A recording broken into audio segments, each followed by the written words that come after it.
The Legend of Sunset Shimmer, Ocarina of Time. By Ganondorf 8. May 3, 2015. Chapter 66, Castle of the Dark Lord.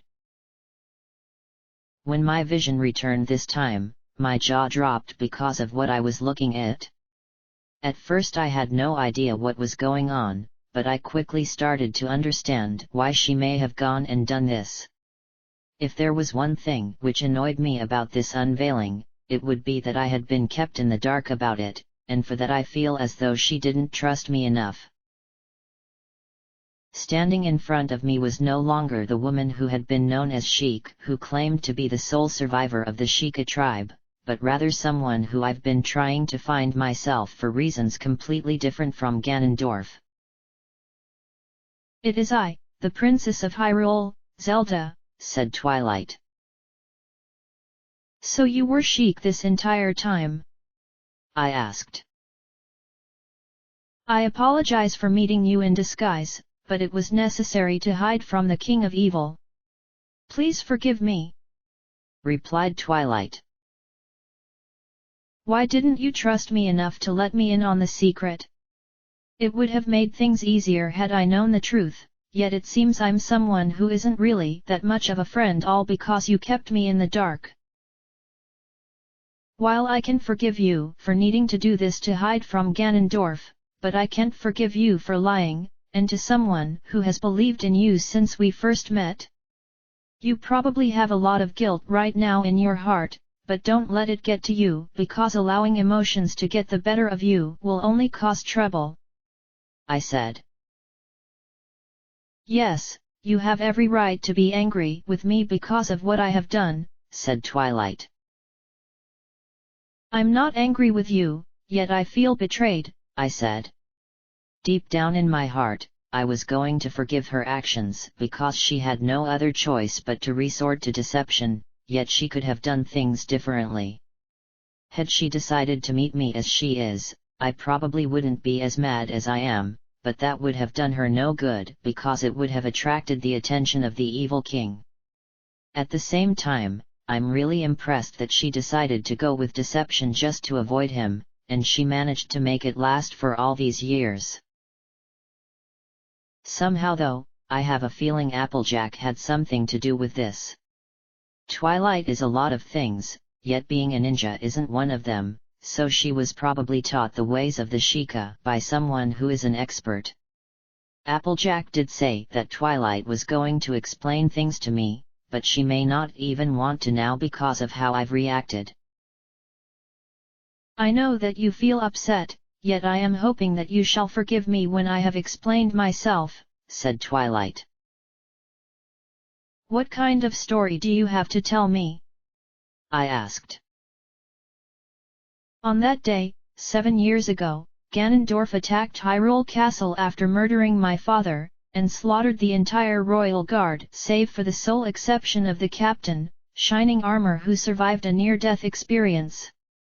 I saw you as I was escaping from the castle with my attendant, Impa, and with Ganondorf pursuing us, there was no time for us to stop and explain the situation. Knowing that you possessed all 3 spiritual stones, I decided to toss the Ocarina of Time to you, for that is what the evil king wanted from me, yet he could not have it, otherwise his desire would be fulfilled," replied Twilight. "Of course, we both know what ended up happening," I moaned. "I thought I should entrust the Ocarina to you. I thought that would be our best chance," said Twilight. I can understand why she believed me to be the best chance of securing the Triforce, but the problem was that she had no idea about what transpired in the Temple of Time. I've got a feeling she will tell me something that relates to that incident, for I'm sure she was aware of what happened. I could have actually defeated him back then, but the Master's sword had determined I was unworthy. "As long as you had the Ocarina in your possession, I thought Ganondorf could never enter the Sacred Realm, but something I could never expect happened." "It's just as I suspected. she is aware of what ended up happening, yet it was obvious to figure it out. After you opened the door of time, the Master's sword sealed you away in the sacred realm. To be honest, the sword didn't seal me straight away, I said. How is that possible? Asked Twilight. My equestrian magic was able to delay the sword passing its judgment, but I was no match for Ganondorf because his skills with the sword were better than mine, and also because I had no such skill. Then when I was on the verge of death, I transformed, which is where I gain pony ears and a pony tail, and when this happens my strength increases along with my magic. Of course, he wanted this to happen because the Master's sword reacted to my transformation, which caused me to be banished. He manipulated me until the very end, I replied. That's when I took the liberty of explaining to Twilight about how my transformation, for I suspect she is completely clueless about it, and when I finished, she said something which took me by surprise. I have been told of your ability to transform, yet it was a form that you could not control, said Twilight. Until I was able to master it in the Spirit Temple, I said. While I was curious as to who had informed her, I'm not going to ask about it because the sweat dripping down from her brow indicated she was nervous about something. Your spirit remained in the sacred realm. And then the Triforce fell into Ganondorf's hands. He went on to invade the sacred realm where he conquered it, and upon returning to this world, he immediately attacked Hyrule Castle, which fell in a matter of days. Both Hyrule and the realm became worlds filled with monsters where evil roamed free without restraint, and no one was able to stop him for he possessed the might of the Goddess of Power. All of this is an unfortunate coincidence, said Twilight. Coincidence? I exclaimed. Yes, for this was something I did not expect to happen, said Twilight. I wish you had been better prepared, I moaned. Because of how unpredictable the resulting outcome was, there was no way anyone would have been able to anticipate what ended up happening, yet when you vanished, all hope for this kingdom did as well. I passed myself off as a Sheikah and hoped that you would return. I waited for 7 years. And now you are back. The Dark Age ruled by Ganondorf the Evil King will end, said Twilight. While I have no denial of being the hero of time because I've since resigned myself to that fate, she was being really presumptuous because he was still pretty powerful because of having the Triforce in his hands. Well, one piece at the very least, so the chances of me defeating him are currently slim, and this includes my transformation into the equation.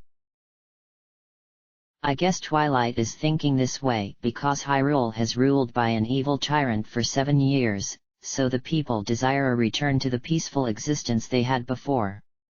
Now please listen to the plan that we shall use in order to assure success. A plan? I thought I was supposed to fight and defeat him, I said. I'm aware your strength doesn't compare, so I came up with an alternative which should be very pleasing. The 6 sages will open the sealed door and lure Ganondorf back into the sacred realm. I will then seal the door to the sacred realm from this world. Thus, Ganondorf the Evil King will vanish from Hyrule, said Twilight. It did sound like a pretty solid plan, and it would mean not fighting him after all, but I felt like there was much more to it than this. Sunset Shimmer. In order to do this, I need your courage again. Please protect me while I do my part. So now I'm being reduced to the status of bodyguard?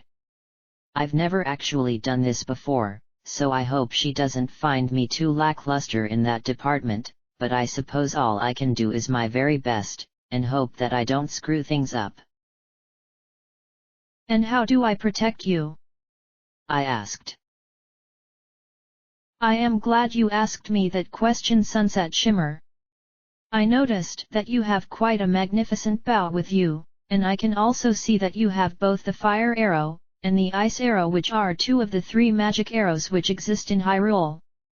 No doubt that you seek out the third magic arrow, yet only those of the royal family have any knowledge of its existence. This is because it is something that cannot be given to just anyone, for it is a power which is far greater than most weapons. I was entrusted with it by my father before he was killed by Ganondorf, and despite being oblivious to the end, he knew that the arrow needed to be protected until the time had come for it to be given to the Chosen One," replied Twilight. "Do you know anyone like that?" I asked.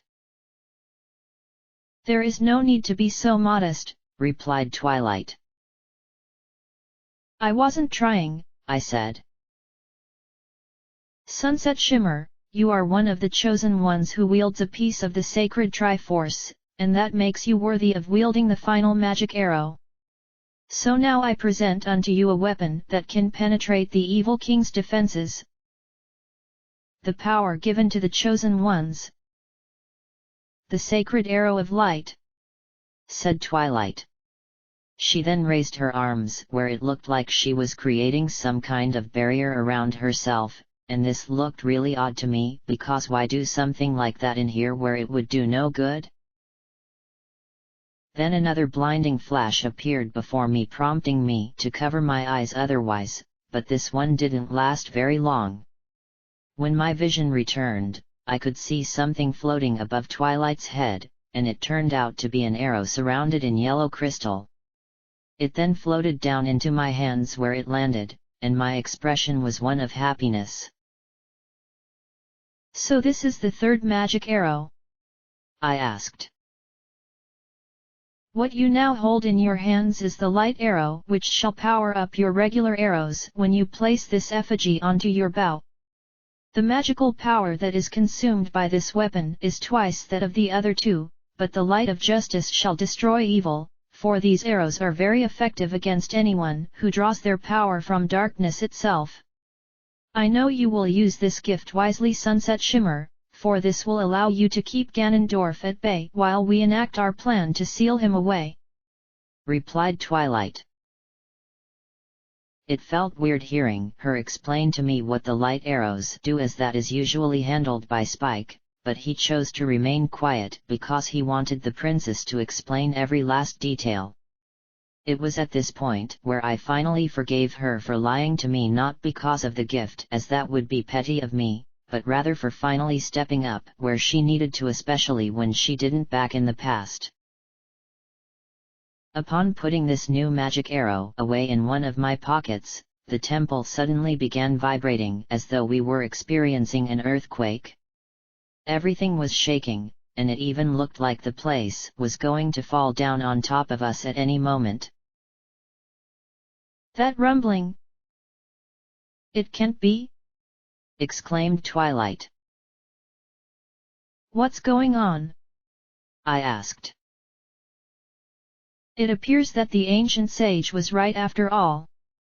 I have made a terrible mistake by revealing myself to you," replied Twilight. "You're not making any kind of sense," I said. That's when Twilight suddenly became imprisoned inside of a giant prism which appeared out of nowhere, and I immediately tried breaking it with my weapons in the hopes that it would shatter. Nothing worked, so now I needed to quickly come up with another idea, and that's when I began hearing a familiar laugh which indicated that he had finally found her.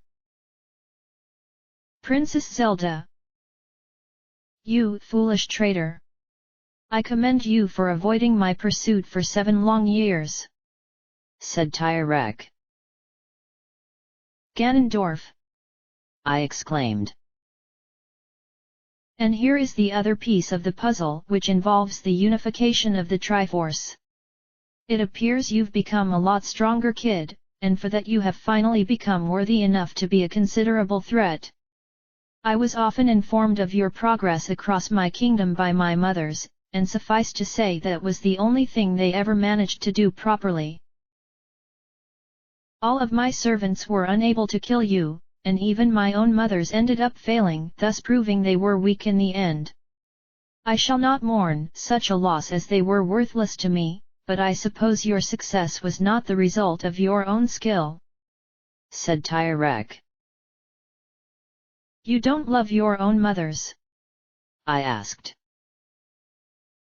"While they raised me as though I were their own child, after my birth mother passed away, they simply became far too weak for my liking when it became apparent that my power was becoming far greater than their own.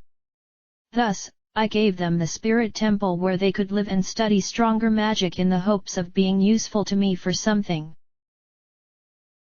While they were able to maintain control over my people after I claimed the Triforce, you happened to come along and shatter their spell, thus they were forced into having to kill you themselves in the hopes of appeasing me.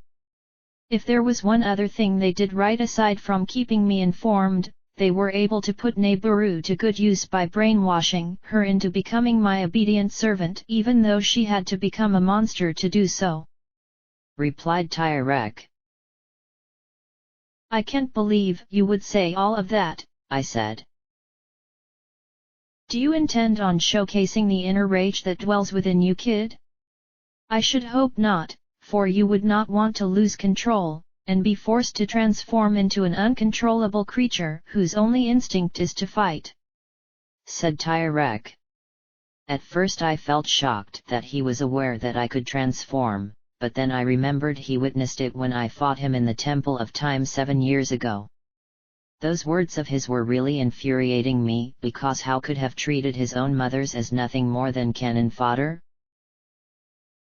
While those witches were monsters in their own right for making the Gerudo suffer, he was even worse because no one would ever mistreat the ones who raised them. Which is when I realized two things. 1. His mothers ended up suffering just as much as the Gerudo, but they have now found peace despite bickering in the end. The other had to do with me, and how I relate to my own family in Equestria. My real family. Not Princess Celestia, who was my teacher more than anything else, yet she acted like a mother before I ended up betraying her. I was never really that close with my family because they often neglected me. I had a lot of potential as a unicorn, what with having a talent for magic, but they never took it into consideration as they were more focused with my siblings. No wonder I had such an evil heart, because it was inside me when I was really young, and no one could predict what would happen to me. Not even Princess Celestia, although she did suspect I had a darkness within which could become unleashed were I to steer from the intended path. Sometimes, I wonder how my family is doing back in Equestria.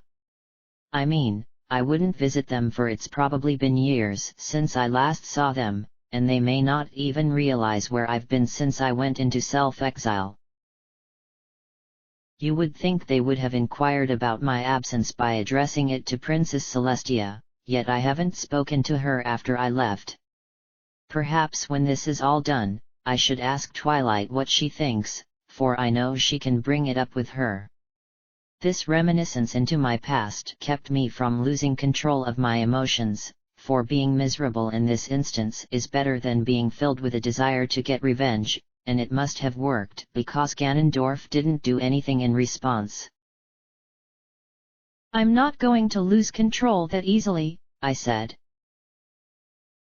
"You have changed much since I last saw you in the flesh," said Tyrek. "I've been through a lot of difficult situations throughout my journey," I said. "And would you believe that these experiences were permitted by my will?" asked Tyrek. "I now need permission from you to do anything?" I asked with a bit of sarcasm in my voice. He thinks that he can dictate my life by spewing the likes of saying that it was by his hand that my journey ended up being the way it was, but I think he has a superiority complex where everyone else is beneath his notice while he alone is the most dominant one of all. Such a way of thinking will cost him, and I should know as it almost happened to me during my younger days.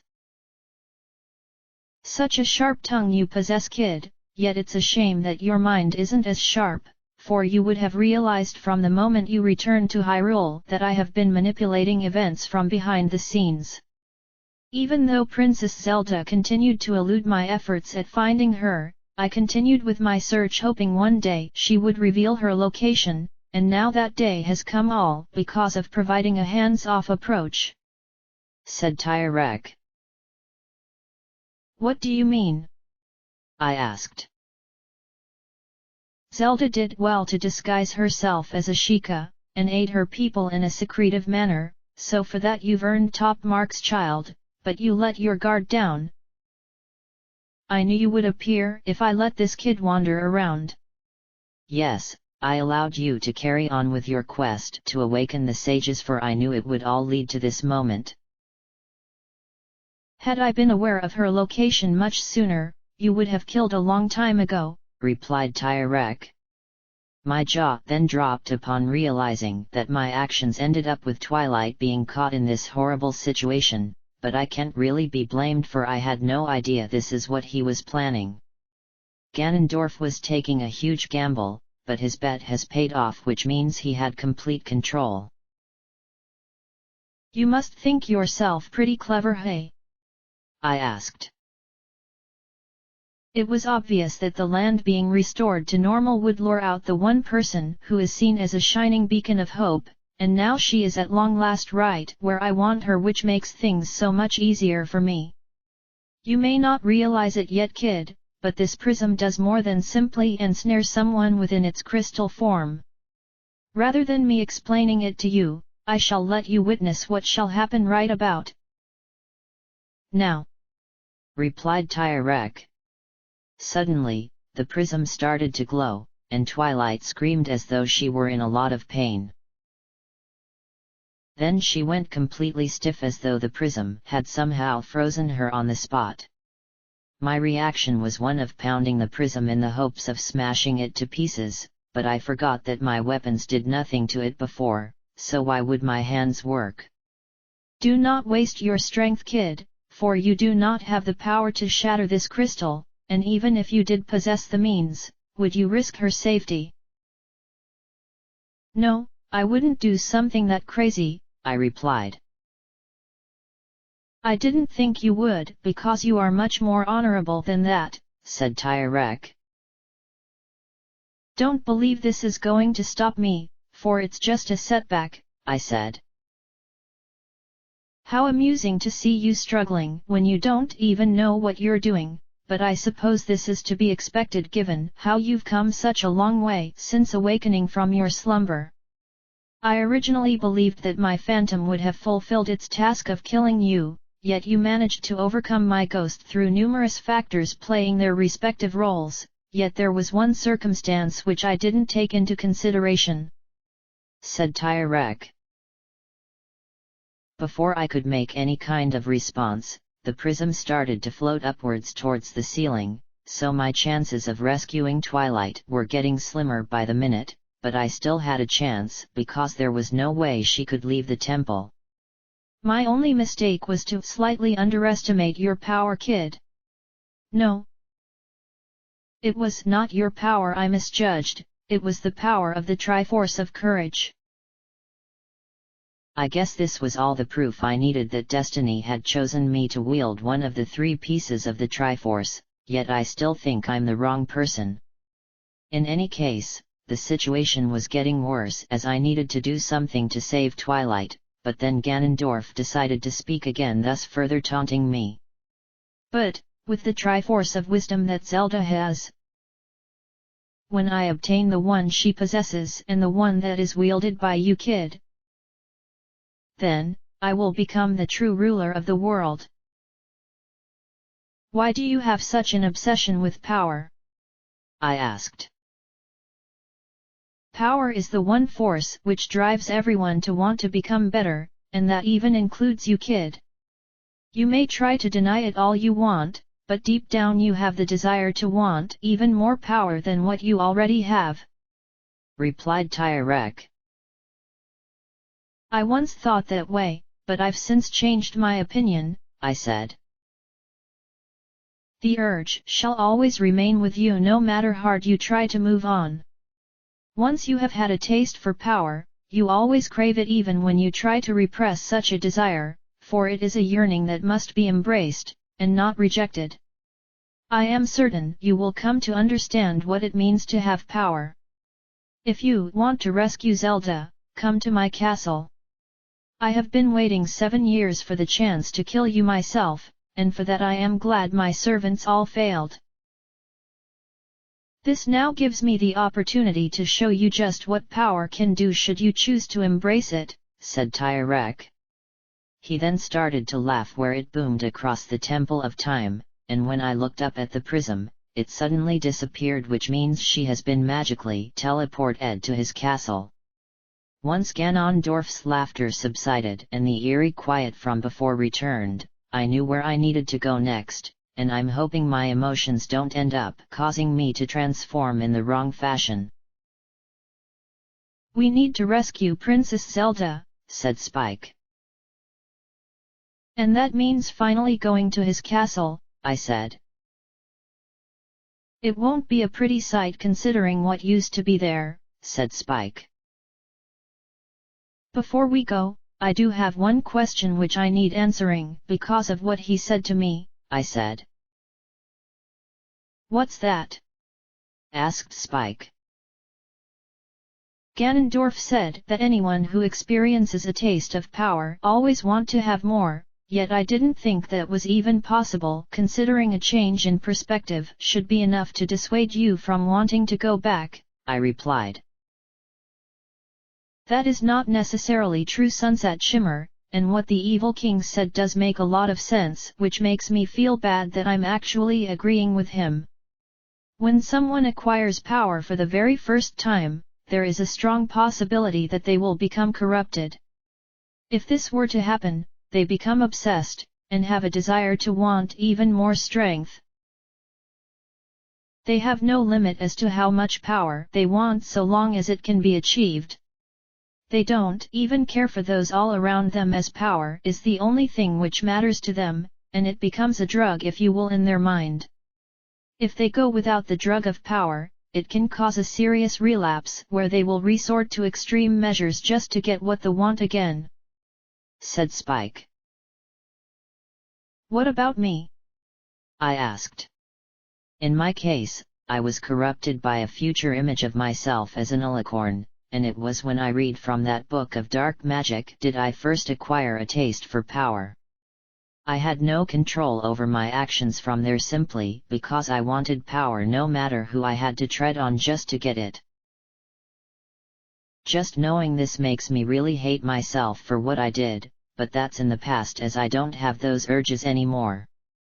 Ever since being defeated by Twilight and the rest of my friends, I've never had a desire for power, as my goal is to embrace friendship.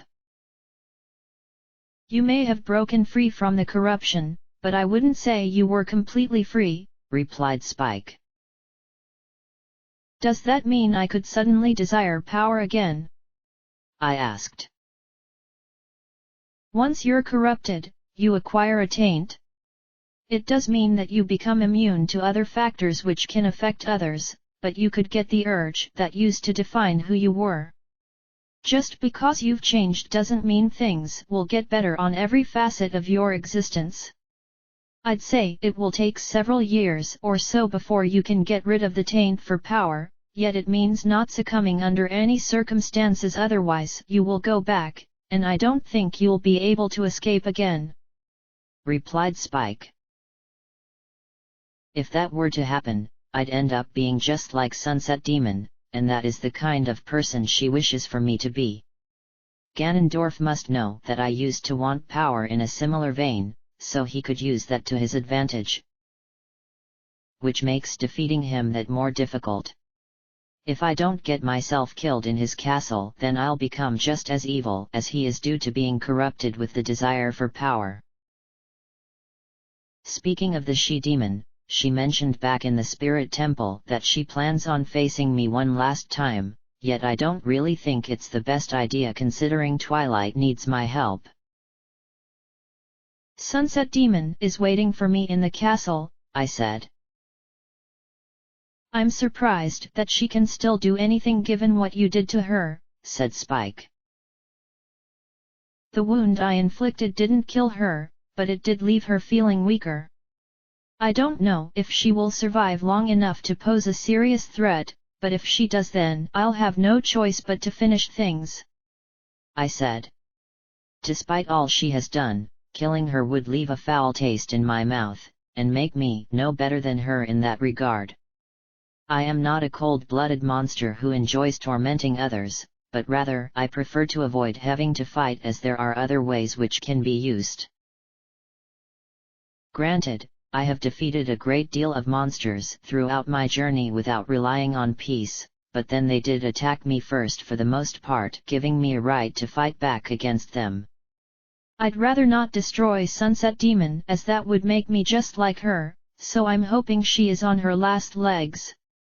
It sounds cruel, I know, but if she perishes then it needs to be by her own hands. Once we enter the lair of the evil king, we will find out, as I'm sure she will attack us the moment we enter, said Spike. No, that doesn't sound like her, I said. Really? Asked Spike. She is my dark side, and even though she is the opposite of me in most everything we say and do, we do have moments where we're in agreement. When I used to be evil, I never chose to do anything right away, as that would have given away my true intentions. Instead, I chose to wait for the perfect opportunity to strike, and took it when the moment came along. The she-demon is waiting for the right time, and won't do anything until it comes, I replied. I hope you're right, said Spike. I was hoping that I was right as well, but she is the least of my concerns. I knew where I had to go, so I left the Temple of Time and entered the former market, where a shocking surprise awaited me. Those re-dead were still there, yet now they were all bunched together in one corner, as though something were keeping hold of them there. What's going on? I asked. Ganondorf wants you to come to his castle, and is making sure nothing stands in your way, replied Spike. While that is a somewhat pleasant notion, I can't help but feel I'm walking into a trap, I said. To rescue Princess Zelda, you need to fall for it, said Spike. So which way do I go? I asked. His castle is in the exact same place as Hyrule Castle used to be, but be prepared for what lies ahead. We have no idea what he has done other than what we've been told from those who knew, so expect the worst possible outcome, replied Spike. Since the re-dead weren't about to cause me any trouble given they were keeping their distance, I decided to walk up the path instead of run, and when I finally arrived, words just couldn't describe what I was looking at. The entire area was a barren wasteland with remnants of the old castle, and these were scattered about along with what appeared to be bones of soldiers. Above me were dark clouds which were so thick that neither sunlight or moonlight were able to shine through, yet what really shocked me was the castle standing before me as it was on a floating platform situated above a deep pit filled with lava. Finally, the wind was howling something fierce combined with what sounded like animals, which were probably scavengers looking for food. The castle itself was a truly terrifying fortress, and I could see why so many fear coming here, because the intimidation was immense.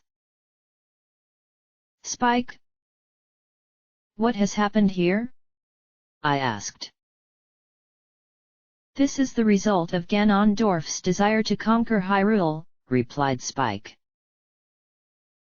We've heard about what he did, but just seeing it with my own eyes is almost too much to bear.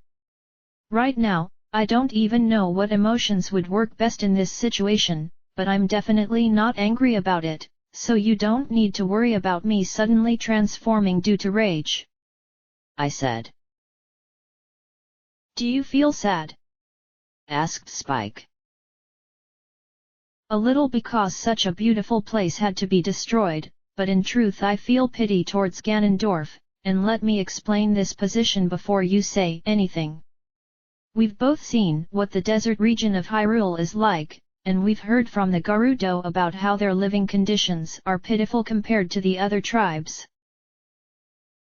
The evil king must have been affected by all of this, so it prompted him to do what he has done. He wanted a castle that best reflects his perception on things, and this is the result, which is the stuff of nightmares. For the first time in his life, he has a home which can give him the necessary warmth he had lacked at the Gerudo's fortress, a twisted sense of warmth, mind you, I replied. Yet why not give this same treatment to his people? Asked Spike. I don't know, but maybe he will give us an answer when we see him, I replied. While I did have the urge to just go up to the edge of the lava pit because of wanting to get a closer look, I decided to check out the path which stretched forward for some distance. Many boulders were scattered about which did block my path in some ways, but not enough where I couldn't progress, and I suspect these were more remnants of what used to be here.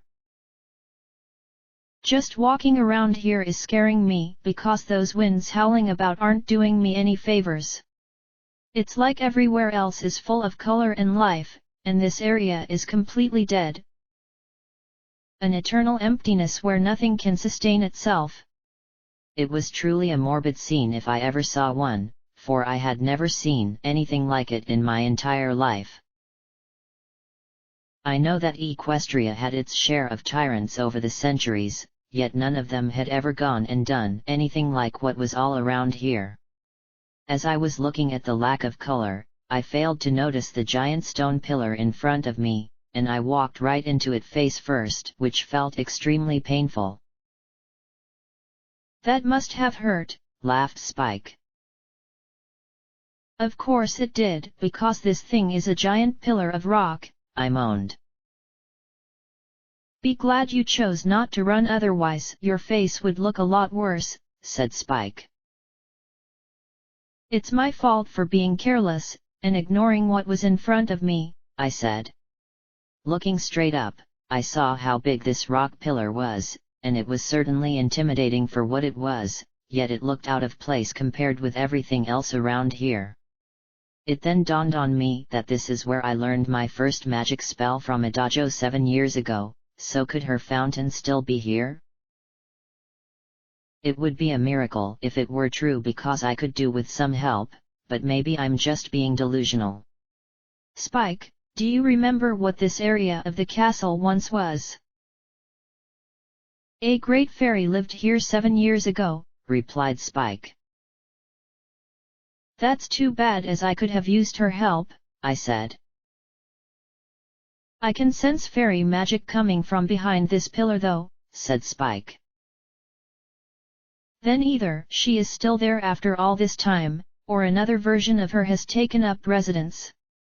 But, I doubt I'll be able to lift this heavy stone even with the silver gauntlets. I sighed. It turns out that this was one of the monolith stones that Spitfire mentioned, so I needed to get my hands on more powerful gauntlets. For now, I couldn't do anything, but I will come back here because this great fairy could give me something that might give me an advantage. Walking back to the castle, I went as close to the edge as possible, and looked down into the lava pit. Anything that fell down there was practically gone forever unless they could fly or something. It felt both unnatural and nightmarish to me, yet it wasn't going to do any good considering I can't gain access. Now, how do you suppose we get inside? There are no hook-shot plates, and I don't see any signs of a drawbridge, so unless we can get a miracle we're stuck, replied Spike. So how did the tribal leaders get in when Ganondorf summoned them back then? I asked. Your guess is as good as mine, replied Spike. Sunset Shimmer? Can you hear me? I began looking in all directions, trying to find the source of the voice that just spoke out to me, but I quickly realized that it was a form of telepathic communication, and I recognized the voice. It was Star Swirl the Bearded, yet I wonder why he wanted to speak like this rather than just appear in person, which would be more convenient. It's Roro, the sage. We six will gather our power to create a bridge to the castle where Ganondorf dwells. Do not be afraid of this magical bridge, for you can walk across it even though it doesn't exist in the traditional sense. When you go inside and reach the central chamber of the castle, you will discover that there are numerous doors that you can take aside from one, and it is this one path which you need to gain access to. What's so special about it? I asked. The castle's keep, which is known as Ganon's Tower, is protected by 6 evil barriers. Ganondorf has set up numerous challenges which will test you to the limit, but you must overcome these defenses, and use the light arrows which Her Highness gave you to destroy the barriers. They are the only thing which can destroy their hideousness, and allow you access to the tower. Reaching them won't be easy, as you will be experiencing familiar elements which you've seen throughout the course of your journey, replied Star Swirl. Do you know anything about special gauntlets? I asked.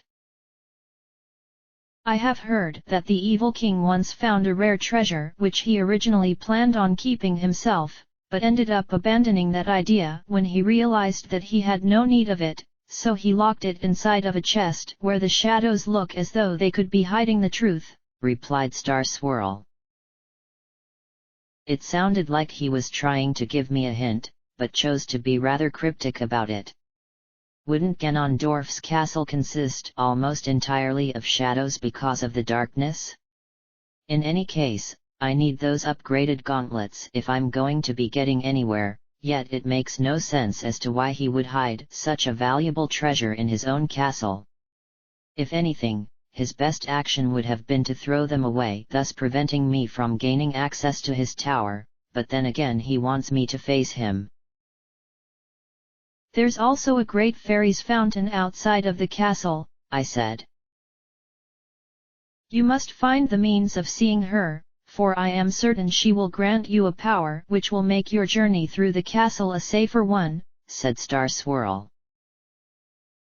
It's still difficult for me to grasp the fact that I'm here at the final stage of this journey, I said. Many hardships you've overcome to reach this point, so now you must venture forward and fulfill the destiny which had been placed onto your shoulders. Bring down the 6 barriers and save Princess Zelda, said Star Swirl. I had an inkling deep inside which was telling me to step backwards, so I did, which is when a sparkle of lights started to pour down from above. The colors were yellow, green, red, blue, purple, and orange, which represented the colors of the sage medallions each had given to me, yet I quickly found myself having to cover my eyes because once again I got exposed to bright light. When my vision returned a short time later, I was shocked at seeing the most beautiful bridge I've ever come across, and makes the one built by Sweetie Belle's carpenters look like nothing. Still, was it a real bridge considering it appeared through magical means? I'm not so sure about this, I said. It does appear you can walk across, said Spike. Why don't I check by tapping my foot on the edge of the bridge, I suggested. If you think it will help, said Spike. Lurching forward slightly, before raising my foot, I pressed it down onto the bridge where it made a tapping sound. I did this a few times over just to make sure this wasn't some kind of trap, but it did appear to be an actual bridge, much to my pleasure. Well, Sunset Shimmer? What did you determine from your little experiment with the bridge? It's real, I answered. Meaning we can cross over using it, and enter the castle, said Spike. That's a relief, as I was afraid we were going to be stuck here on this side, I said. Are you ready? asked Spike. No, because I'm still having some doubts over my abilities, and I have this feeling Ganondorf is going to end up killing me, but I have no desire to run away. I've made it all this way, and I might as well finish it all the while complaining about it, I replied. It probably wasn't the most exciting speech out there, but I was being honest about it despite the huge negativity surrounding it. Walking across the magical bridge felt weird because of how it appeared, but soon I was on the other side staring straight up at the castle. It was even bigger up close than from a distance. I could feel a dark aura coming from the entrance, and it felt like this would be the last thing I ever see before being swallowed up by the darkness within. Of course, this was just me being philosophical about it, as I plan on coming back outside in order to remove that giant rock pillar blocking my way to the Great Fairy. Breathing heavily, I entered Ganondorf's castle and was greeted with a long hallway which went down small flights of stairs. A carpet on the floor attempted to make things look more exquisite, but I knew better than that, yet the candles on both walls did provide some rather gloomy atmosphere. The one thing which really made me feel nervous was the lack of defenses to welcome me. "Are you okay?" asked Spike. "It's just so quiet in this hallway," I replied. "We entered the castle mere seconds ago, and you're already starting to feel the pressure? Heh, I'll admit it's getting to me too. I'm surprised that there is nothing here to greet us, for you would think he would have some kind of powerful monster right here guarding the main entrance," said Spike. "Maybe he thinks we're just not worth enough to be greeted by one," I suggested. "Or perhaps I feel that a mere entry guard is unworthy of your praise, kid," said Tyrek. His voice was booming all around me just like it was back at the Temple of Time, so he must be somewhere else, and is projecting his voice in an attempt to scare me. It's not going to work no matter how hard he tries. "I knew you would come to my castle, for you desire to rescue Zelda, who has been guiding you along all this time, yet she kept you in the dark about her identity so as to avoid being detected by me. Such deception that was used by the princess is most unexpected, and yet it merely served as delaying the inevitable." "What do you want?" I asked. "You are now in my domain, kid, and I can see your every move as you make your way through my castle. Whenever you enter one of the passageways which leads to a barrier, I shall greet you as I am doing now," replied Tyrek. "To mock me to no end?" I asked. "Again, you possess a sharp tongue, but there is much more to it than that. I do desire to mock you, kid, but it is insignificant compared with my true intention. I want to test those skills of yours to see if you have what it takes to reach my location at the top of my tower. While you've proven to be a powerful individual who has overcome even the most difficult of odds, there is much more that you can do. You possess one of the Triforce pieces I seek, and while I shall claim it for myself from your dead corpse, I desire to see you embrace the element of courage, which is the very reason why you are a chosen one," replied Tyrek. I wasn't liking the idea of him watching over me from afar, and ridiculing me at every possible opportunity, but I had no choice but to deal with it as he was currently in a location which can't be reached just yet.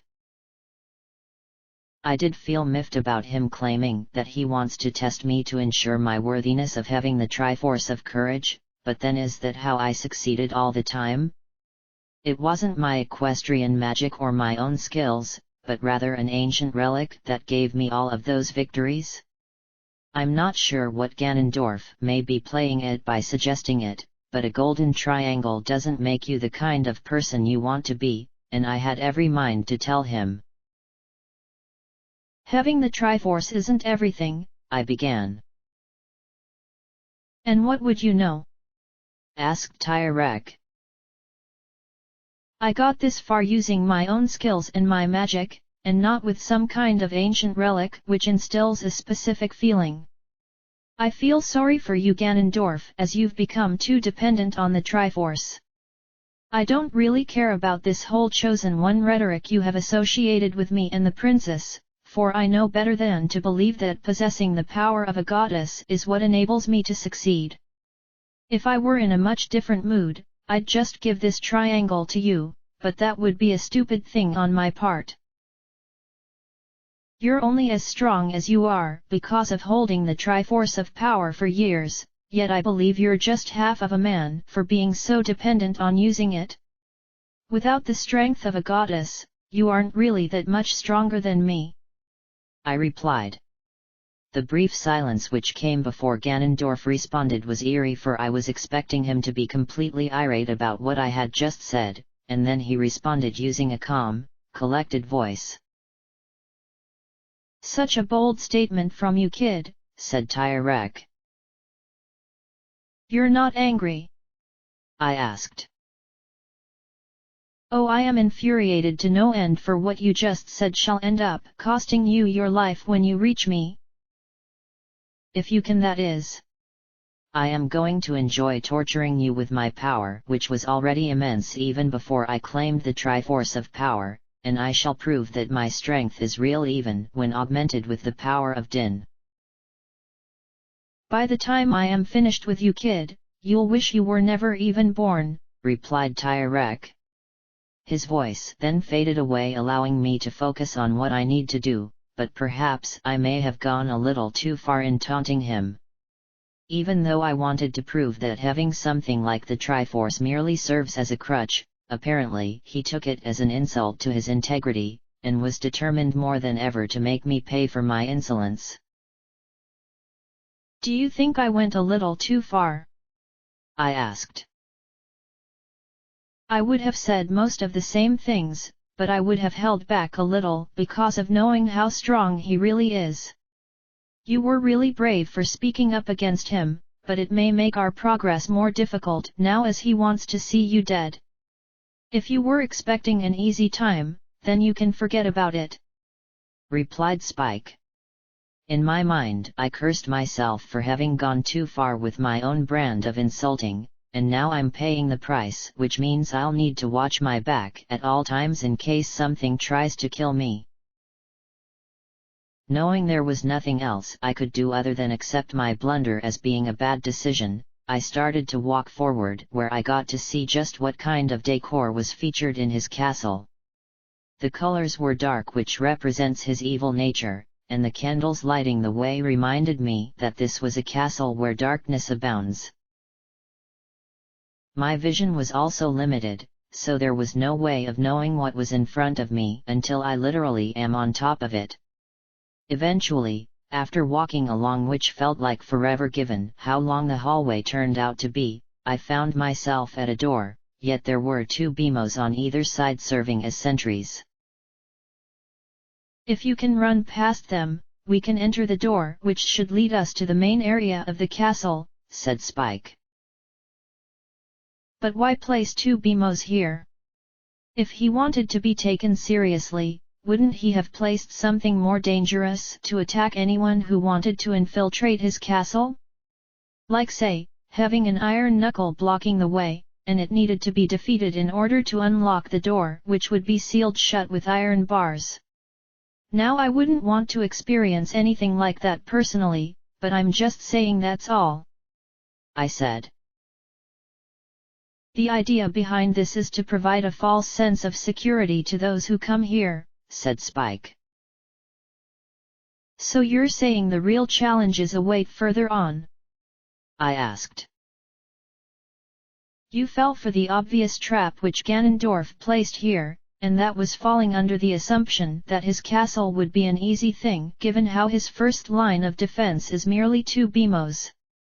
If I hadn't been here to correct you on your judgment, you would have walked into a situation without knowing the truth, and you would most likely perish before having a chance to do anything. This castle was built by the evil king, so he knows where everything is in here. We have no idea what is awaiting for us down each of the 6 passageways, so we're walking around blind," replied Spike. "I could destroy these two monsters, but would there be any good reason to?" I asked. "Not really, as they will constantly respawn whenever we come back into this hallway, which will happen especially if we want to gain access to the fairy fountain that's outside where that dead end is," replied Spike. Waiting for the Beamos to turn their attention away from the area situated in between them, I eventually got my chance, and ran as fast as I could, but the moment I got on the other side, their eyes were looking right at me, and then the laser beams came my way. Fortunately, I had reached the door just in time, and I opened it where I entered the central chamber.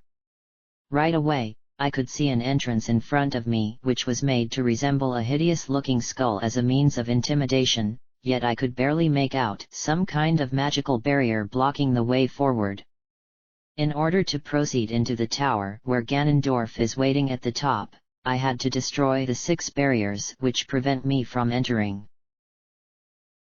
Looking around, I saw other doors located around the perimeter, and each one featured a colored symbol above it which must represent each of the sages, yet I could only count 5 colors being present. Where was the 6th one? I also noticed another of those monolith stones near the back of the room, so I suspect something is hiding behind it, but right now I don't have the means of uncovering it until I can get the proper power. "What do each of these symbols stand for?" I asked. "We never did take a closer look at those medallions, did we?" asked Spike. "Not really. When I obtained each one, I just put them away somewhere and completely forgot all about it," I replied. "Why don't you take them out, and I can tell you more about them," suggested Spike. I followed his advice and took out all 6 medallions before proceeding to place them on the floor in the order I obtained them in, and stared at them for a few moments. Each one had a symbol which didn't make much sense to me, so Spike explained that the symbols were also featured on the sage altars where they served to represent a specific theme that relates to each sage. The symbols actually served no meaning when it came to the colors, for those were needed to determine which barrier represented each temple element. "Yellow represents light, green is forest, red is fire, blue is water, purple is shadow, and finally orange is spirit." "Should I take on each passage in the correct order?" I asked. "You won't be able to," replied Spike. "Why not?" I asked. "The first one you obtained was the light medallion from Roro, and I can't see any yellow circle located above a door. It's safe to assume that the monolith stone is covering up the entrance to that particular passageway, so we need to try another direction and hopefully find the treasure in here which will allow you to lift up just about anything you can think of," replied Spike.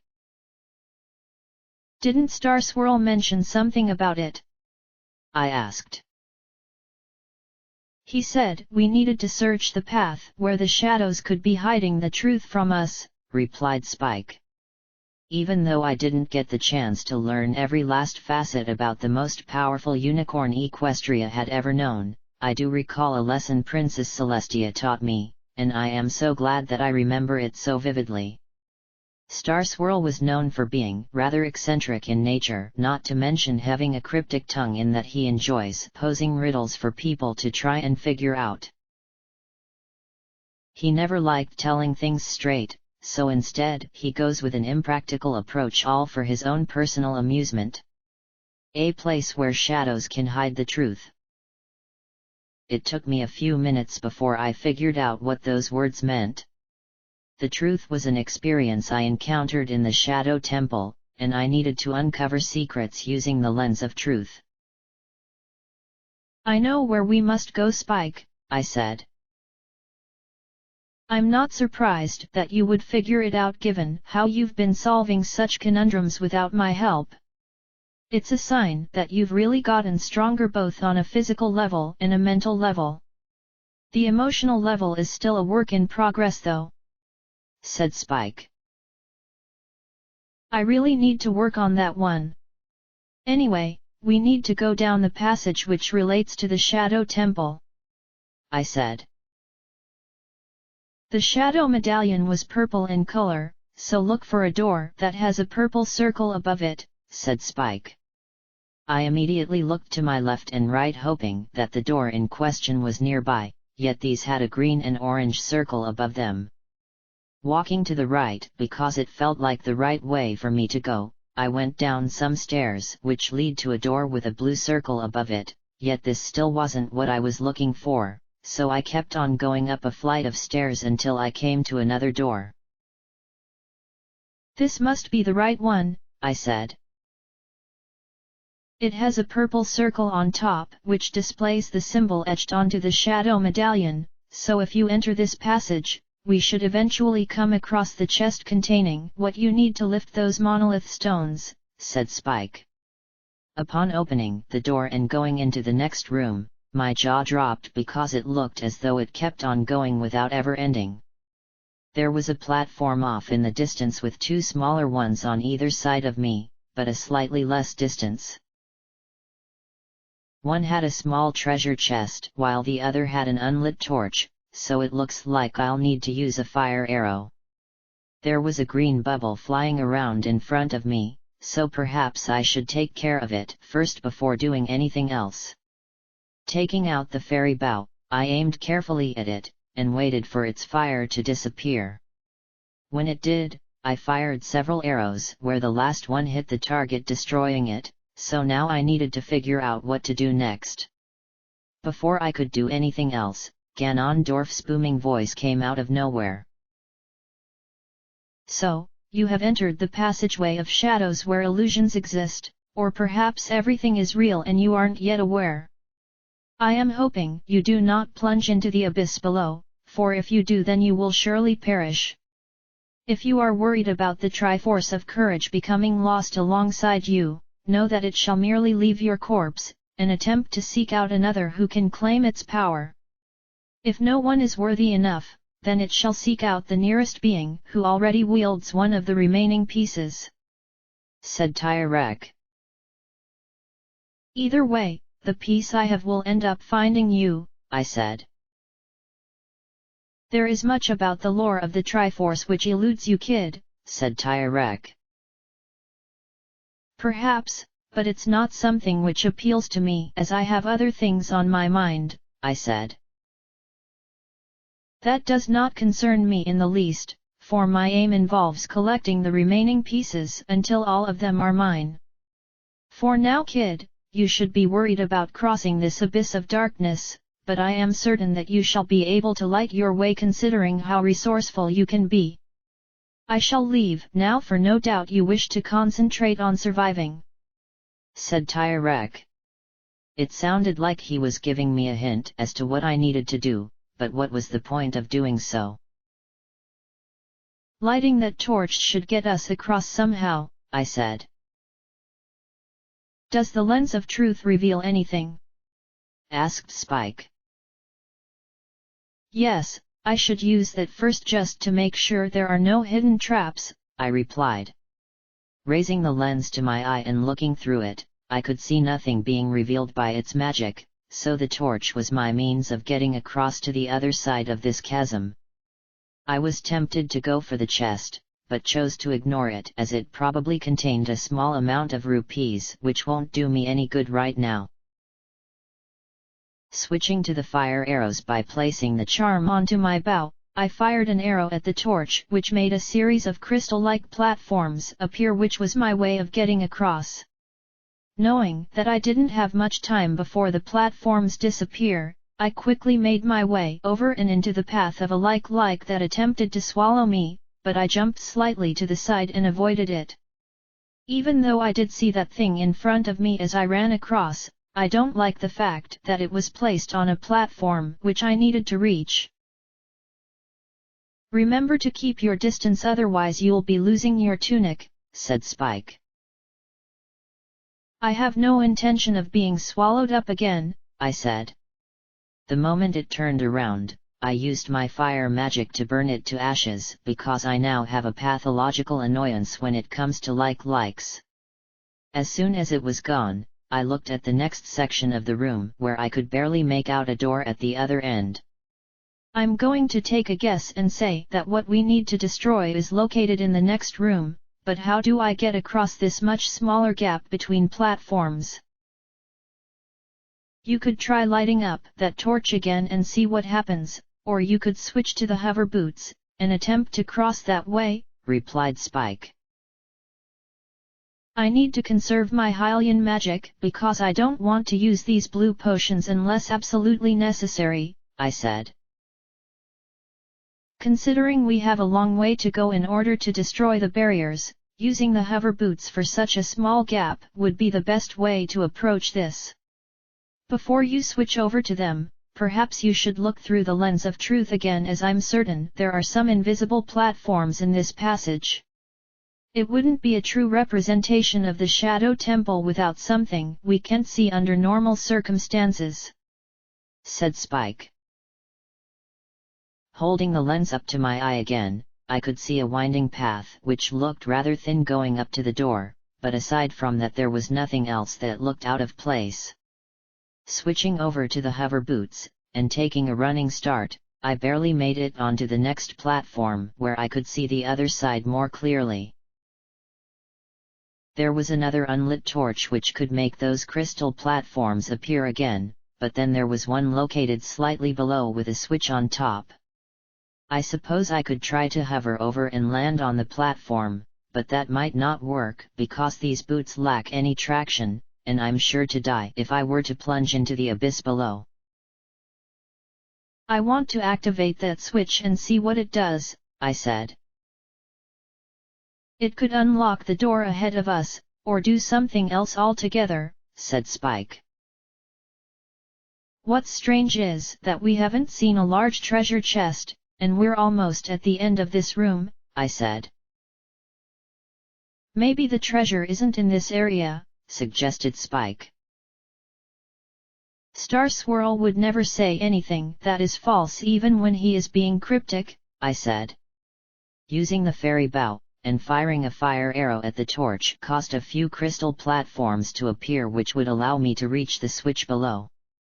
Carefully making my way down after switching boots again, I stepped on the switch where a large treasure chest fell from the ceiling. Before I could climb back up, the platforms disappeared, leaving me stranded. I needed those platforms to get back to where I was before, so what am I supposed to do now? Remember that chests count as hook-shot targets, and you are well within range of that one, suggested Spike. I then slapped myself hard in the forehead for having completely forgotten about this, so I put the fairy bow away and took out the long shot. Aiming at the chest and firing the chain, it attached successfully, and I found myself being pulled up to it. Once I had gotten my bearings back, I opened the chest where I discovered something which I kind of expected given the obviousness behind it, but I took it out anyway knowing that it was needed to progress. Quite the nice coloring, I commented. Those are the golden gauntlets. When you wear those, you will feel even more power in your hands than ever before, and you will be able to lift up just about anything no matter how heavy.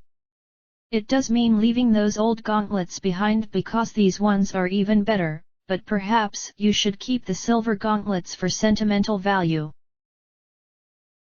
Or, you could give them to Neburu as she did want them, said Spike. That sounded like a good idea, so I slipped off the old gauntlets and attached them to my belt before putting the new ones on, which gave me a tremendous surge in my hands. I felt as though I had so much power at my disposal, but I must show restraint, otherwise I could end up being consumed just like before. That's when I noticed another platform with a switch on it, so would that mean needing to light the torch again, or maybe there was another way to approach it? Could that switch open the door? I asked. It's possible, but you need to actually reach it to find out, replied Spike.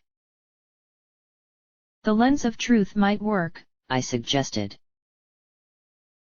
You need to use it anyway in order to see the pathway that leads up to the door, said Spike. This was a good point, so raising the lens to my eye, I could see a smaller twisted path, but I knew that I needed to traverse it carefully, otherwise I'm taking a plunge I'd rather not experience. Good thing I switched boots, as using the hover boots on such delicate pathways would be suicidal.